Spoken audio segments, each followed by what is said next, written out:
So Okay, let me go to the next question. Um, I know you write haiku and haibun, and you also write stunning Chirita. You thank know, you. I think the way you write it's so it comes out naturally. And there's this one Chirita that really struck me, and it was so powerful. When the first time I read it, it made me want to cry. Eh, yeah, I'm not a mother, but it's so easy to empathize with you the way you write with so much honesty. Let me Thank you. let me read. It's on page 5, and it goes like this. In the shower, clutching the wall and struggling to breathe, I fear in birth I've lost more than blood. Oh my god. I had goosebumps when I read that. Like I said, we write with so much honesty. So it makes me wonder, is it easier for you to write Chirita or haiku? It is easier to write Sharita. For me too. I love haiku, and it is endlessly fascinating form to me. And I will always have a passion for haiku. I Mhm. discovered Sharita, I think, about a year after I got into writing haiku. And when I discovered it, it was this like breath of fresh air, this open door for me to, it's like journaling almost, the way it's meant to be a story. And so, as someone who journals a lot, it comes pretty naturally to me. Mhm. I often don't have to re-edit very often like Sharita, whereas haiku, it feels more like I'm crafting a piece, and Sharita just feels a lot more like I'm Because it's just sitting storytelling. down and Yeah.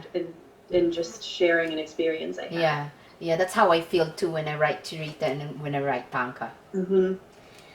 Um, up, uh, about the mothers out there, is there any advice you can give to help them with whatever they're going through, the same things that you went through?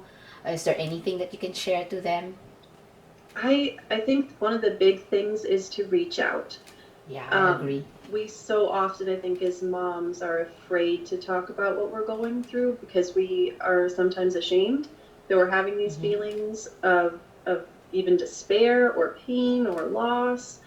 And I think the best thing we can do is to find someone to talk to.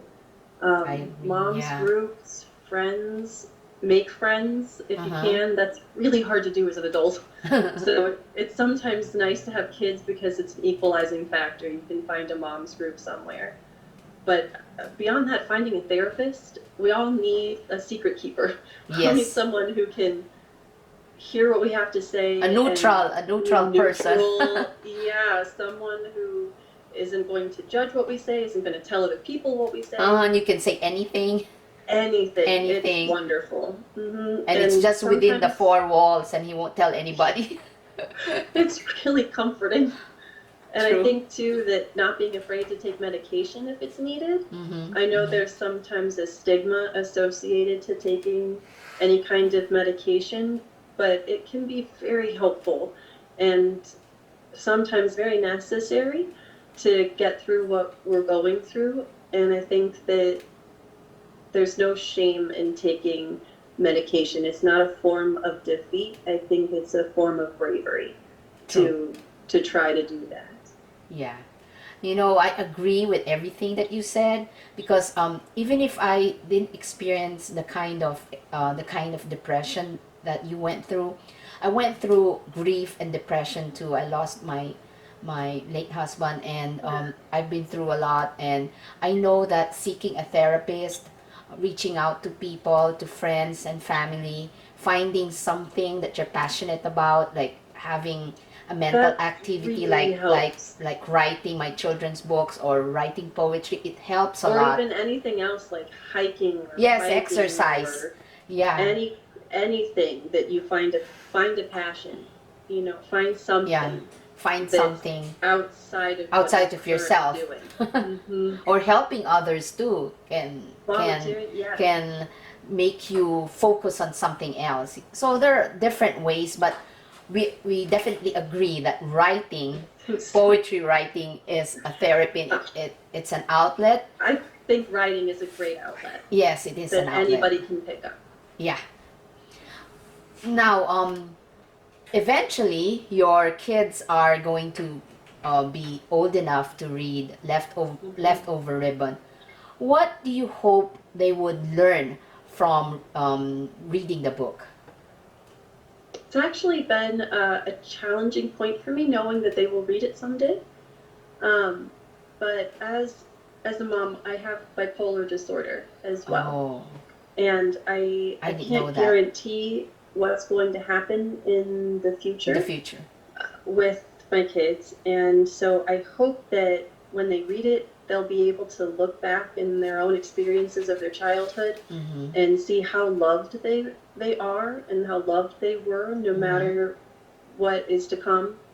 Um, that they'll be able to see that I was a very honest and like that I did my best, that I tried hard I'm sure. to I'm be the sure when best they mom. read it, they'll be proud of you.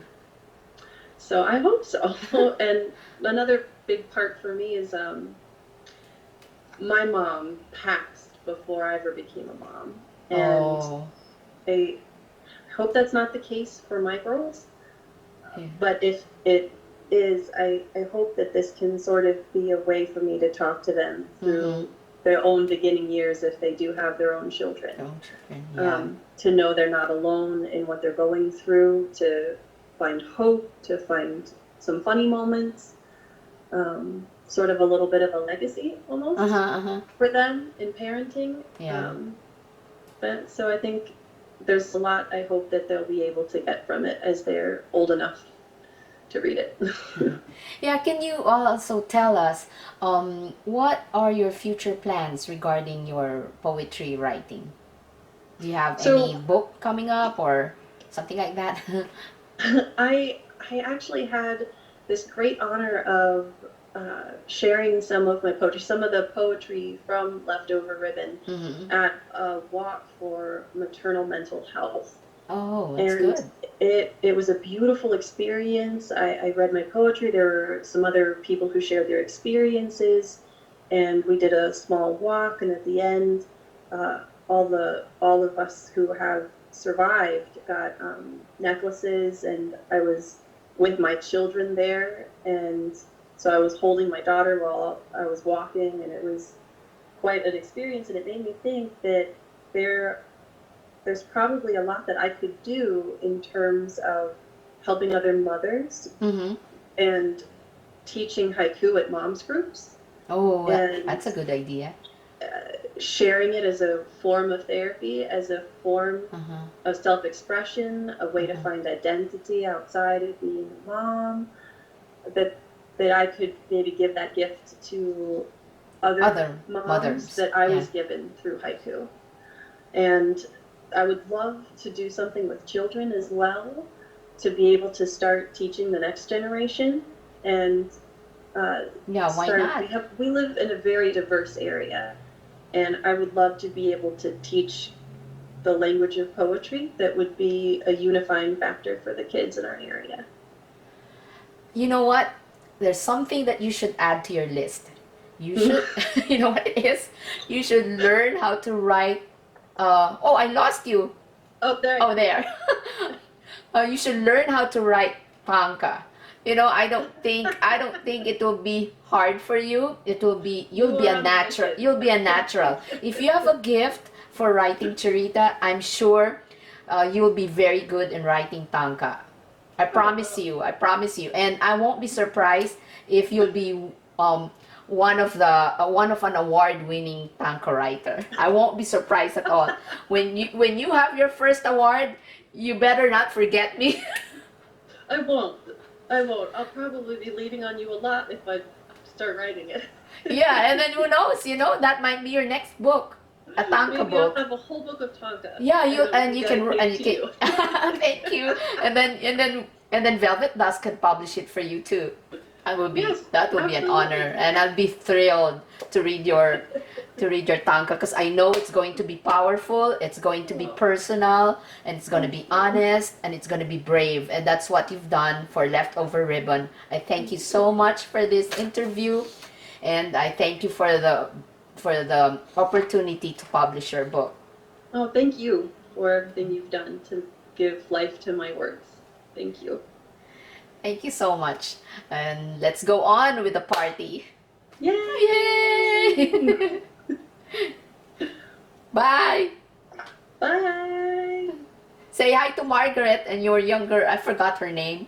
What's her name? Phoebe. Phoebe. Say hi to them. I hope to meet them one day. Oh, yeah. I hope so. I really hope so. Okay, bye. Have a good night. Bye. Bye.